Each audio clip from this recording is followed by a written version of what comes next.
Como um pastor pode lidar com críticas? Esta é a questão que nós vamos tratar neste vídeo em nossa série sobre o ministro da palavra. Nós servimos a um Redentor perfeito, Cristo. Mas nós somos homens imperfeitos. Como Paulo diz, vasos de barro.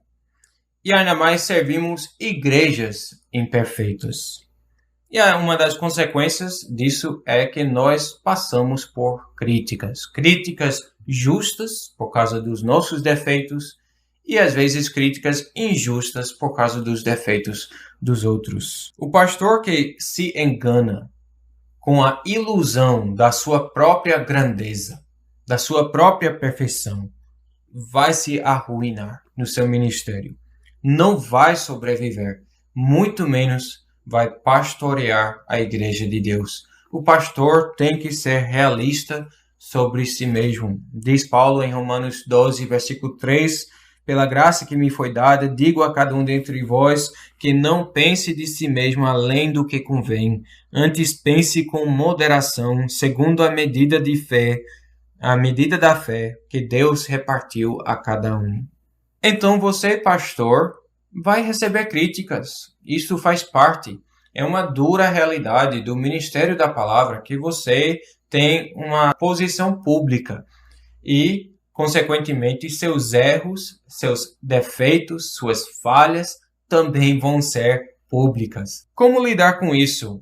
Podemos pensar dos diversos motivos de críticas. Que tipo de coisa recebe críticas na vida do pastor? Às vezes as pessoas da igreja se sentem negligenciadas, se sentem desentendidos, se sentem que o pastor é contra eles ou não os ama. Às vezes as críticas têm a ver com um sermão, a pregação. Dizem que a pregação falta substância, é desorganizada, falta profundeza, é muito longa. Pode haver discordância doutrinária ou questões sobre ética. Vamos pensar qual a opinião do pastor sobre vacinas, sobre outras questões. Isto pode levar severas críticas. Pode ter discordância sobre opiniões teológicas, saúde exclusiva, uso do véu, no caso das mulheres, esses tipos de discordâncias de opiniões que existem entre pastores reformados. Existe também na igreja, infelizmente, pessoas com maus motivos, pessoas que desejam uma autoridade e não têm, e aproveitam para criticar aqueles que têm. Existem nas igrejas conflitos de personalidades. Vocês sabem, aquelas personalidades grandes. E às vezes não tem espaço na mesma igreja para dois homens com tamanha personalidade. Infelizmente, a igreja de Cristo não é imune dessas realidades. Existem falhas reais da parte do pastor que o pastor deve reconhecer. Na área da pregação, é possível que a pregação seja de fato fraca. É possível que a exegese é fraca e precisa de trabalho.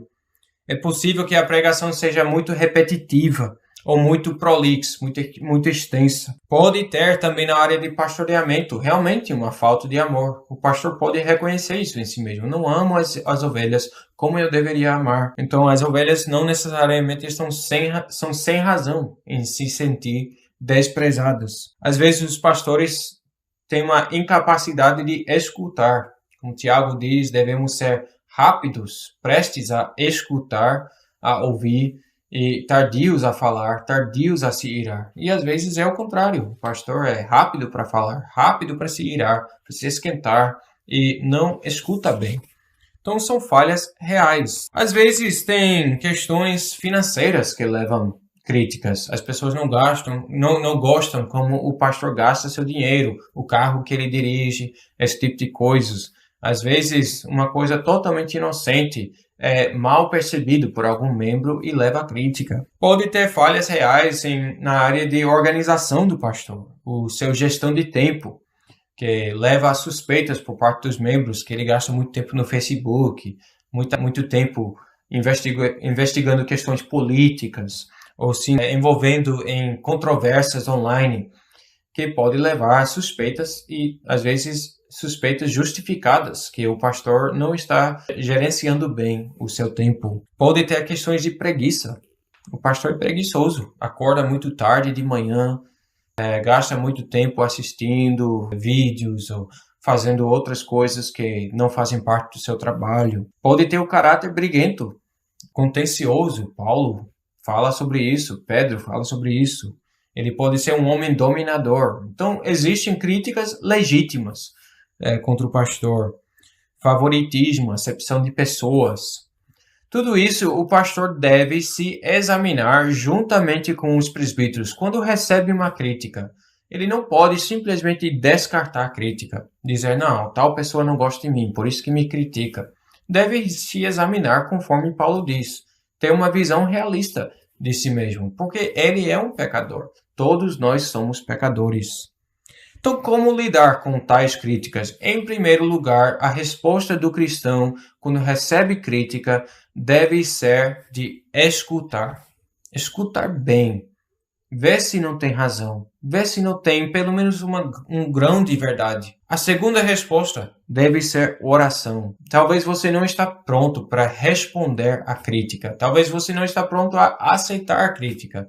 Mas leva para casa, feche a porta e ore ao Senhor. Ore sobre isso. Talvez tenha uma certa razão. Talvez não tenha razão completa. Talvez seja exagerado. Mas talvez tenha parte de razão. Leve isso diante do Senhor. Pratique, em terceiro lugar, o autoexame, que é também um fruto do Espírito. O autoexame. A pessoa se conhecer bem. Penso no que Paulo diz em Filipenses 4, versículo 8. Finalmente, irmãos, tudo que é verdadeiro, tudo que é respeitável, tudo que é justo, tudo que é puro, tudo que é amável, tudo que é de boa fama, se alguma virtude há e se algum louvor existe, seja isso que ocupe o vosso pensamento. Aqui nós temos um padrão pelo qual o pastor pode se avaliar. Será que é isso que ocupe minha mente? A palavra serve como um espelho, vendo a justiça perfeita, o caráter perfeito a qual Cristo nos chama, nós podemos nos avaliar com uma certa objetividade. Será que isto mesmo ocupa minha mente? Será que estas são as minhas qualificações? Pensa também nas qualificações bíblicas, em 1 Timóteo 3, Tito 1, que dizem como deve ser o caráter do presbítero, do diácono, o que implica também do ministro da palavra. Em quarto lugar, consulte com sua esposa, consulte com seus presbíteros, consulte talvez com seus colegas, outros pastores. Busque pessoas que são honestas, pessoas que desejam o seu bem, que vão realmente falar a verdade para você. Não busque aquela pessoa que sempre bajula. É o nosso instinto. Quando passamos por críticas, nós queremos ouvir uma pessoa que toma nosso lado, que defende a nossa causa. Não busque a pessoa que imediatamente defende você. Busque a pessoa que vai ser honesto. As feridas de um amigo são valiosas, são uma cura para aquela pessoa que está com defeitos. Pratica também um bom humor. Não leve si mesmo tão seriamente. Você pode reconhecer existe um grão de verdade naquilo que o irmão está dizendo e você pode, com bom humor, dizer ao mesmo tempo ele exagera. Isso é possível. Pratique um bom humor. Não se leve tão seriamente. Se nós levássemos todas as críticas, todas as ofensas que nós recebemos a tão sério, nós vamos acabar amargurados com as pessoas. Nós somos pessoas imperfeitas. E nossas ovelhas também são pessoas imperfeitas. Então é possível você dizer, rapaz, ele tem razão. Não tem total razão, mas ele tem razão. Eu posso melhorar naquilo. E você pode fazer isso descansando, isso é o quinto ponto, sexto ponto, descansando na obra de Cristo. Descansando no que Cristo já fez por você. Você já foi perdoado, já foi justificado. O sangue de Cristo é suficiente para você. Então, nessa base, você pode dizer, eu posso melhorar. Eu tenho minhas falhas e eu posso melhorar. Graças a Deus, eu não vou ser avaliado por Deus em base de minhas obras, mas em base da obra perfeita de Cristo por mim. Descanse então, espiritualmente, descanse também fisicamente. De vez em quando é bom você parar no seu ministério, tomar uma folga e refletir. Descansando do seu trabalho normal e refletindo sobre o seu ministério. Será que estou progredindo? Será que estou sendo frutífero? É bom, de vez em quando, você avaliar seu próprio trabalho. Será que o meu ministério está servindo a igreja? Será que estou fazendo tudo o que eu deveria estar fazendo? Pratica essa autoavaliação regular em períodos de descanso, nas suas férias. Suas férias existem não somente para promover descanso, mas também para promover oportunidades de você refletir sobre o seu ministério. Voltando a Romanos 12, ninguém pense de si mesmo com falta de juízo, acima demais do que ele deve pensar, mas que pense com moderação como convém.